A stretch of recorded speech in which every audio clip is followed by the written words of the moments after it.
वेद अपौरुष है, ज्ञान के भंडार। महर्षि दयानंद ने आधुनिक काल में कहा वेदों की ओर, इस लाइन पे चर्चा करेंगे। अब वैदिक काल का इतिहास हमारे लिए बहुत महत्वपूर्ण है, बहुत। तो बड़े सारे राज छिपे हुए हैं, बड़े सारे रहस्य छिपे हुए हैं। उन सारे रहस्यों से मैं आपको पर्दा उठाऊंगा। अर्थव्यवस्था, वैदिक काल पढ़ने की सुविधा के हिसाब से 2 भागों में विभाजित है। वैदिक काल 2 भागों में। पहला भाग ऋग्वैदिक काल, जिसका सोर्स है ऋग्वेद, और दूसरा भाग उत्तर वैदिक काल, जिसका सोर्स है ब्राह्मण ग्रंथ, शतपथ ब्राह्मण, ऐत्रेय ब्राह्मण और यजुर्वेद, सामवेद, अथर्ववेद, उपनिषद। तो वैदिक काल को हम 2 भाग में बांटते हैं पढ़ने की सुविधा के अनुसार, ऋग्वैदिक, उत्तर वैदिक। अब वैदिक काल के इतिहास से एक जो सबसे महत्वपूर्ण पहलू जुड़ा हुआ है वह है आर्यों का आगमन। बड़ी चर्चा हुई इस पर, बहुत चर्चा हुई। आर्यों का आगमन, आर्य मतलब श्रेष्ठ, मतलब आर्य शब्द का जो शाब्दिक अर्थ है उसका मतलब है श्रेष्ठ, सुपीरियर। किसमें? आचरण में, शक्ति में, व्यवहार में श्रेष्ठ। मैक्स मूलर, महान विद्वान जिसने इस आर्यन इन्वेजन की थ्योरी को जन्म दिया, इस देश को विभाजित करने के उद्देश्य से, बड़ी गलत मंशा के साथ उस व्यक्ति ने इस थ्योरी का प्रतिपादन किया। हम भारत के लोग भारतीय हैं,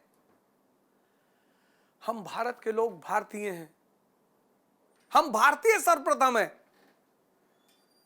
तभी तो भारत रहेगा, तभी तो भारत चलेगा, तभी तो भारत विकसित होगा। लेकिन 1850 के बाद जब आप मैक्स मूलर की एंट्री देखेंगे, 1850 के बाद, अब 1850 के समय आप 57 की क्रांति देखेंगे। 1857 की क्रांति में आप देखेंगे कि हिंदू मुसलमान की एकता अंग्रेजों की आंख का नासूर बन गया। एकता तो खत्म करनी है ना। किसी को शोषण करना चाहते हो तो उसके परिवार को एक रहने दोगे? तोड़ दोगे, तभी तो शोषण होगा। कांग्रेस का जन्म, फिर जातिगत संस्थाएं, फिर धर्मगत संस्थाएं, उन सब पर खैर मैं आधुनिक काल में आपसे चर्चा करूंगा। वैदिक काल, अर्थव्यवस्था, अर्थव्यवस्था पर मैं आपको एक सूत्र बताता हूं। किसी भी राष्ट्र का जब आप इतिहास पढ़ें, अर्थव्यवस्था पर अपनी पैनी नजर रखें। सिर्फ अर्थव्यवस्था का योगदान नहीं होता, इतिहास के निर्माण में कई चीजों का योगदान होता है, उसमें प्रमुख है अर्थव्यवस्था। अगर आप कहते हैं सिर्फ अर्थव्यवस्था है तो आपको लेफ्ट विंग हिस्टोरियन मान लेंगे। इसलिए इतिहास के निर्माण में सिर्फ अर्थव्यवस्था का योगदान नहीं है, इतिहास के निर्माण में अर्थव्यवस्था का योगदान है। इतिहास के निर्माण में ज्योग्राफी, भूगोल। कश्मीर में आप आइसक्रीम की फैक्ट्री लगाओगे, नहीं चलेगी।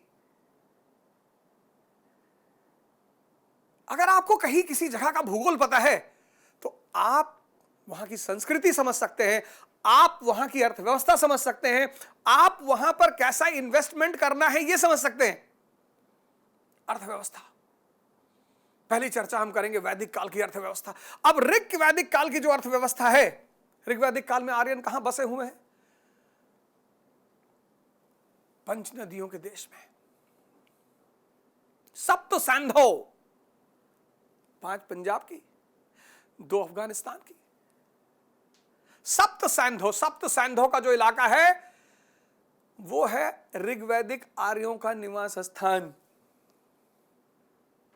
देखिए जरूर, खासकर हमारे वो विद्यार्थी भाई जो किसी भी चीज की तैयारी कर रहे हैं, जब भी मैं किसी लोकेशन का वर्णन, आप अपने साथ एटलस लेकर जरूर बैठें, क्योंकि सामने देखकर और फिर कनेक्ट करने की पढ़ाई आपकी विचारधारा, आपके समझने की क्षमता, आपकी सोच सबको विकसित करेगी। एटलस अपने साथ रखिए। तो ऋग्वैदिक आर्यों का जो स्थल है वो सप्त सैंधव का क्षेत्र है।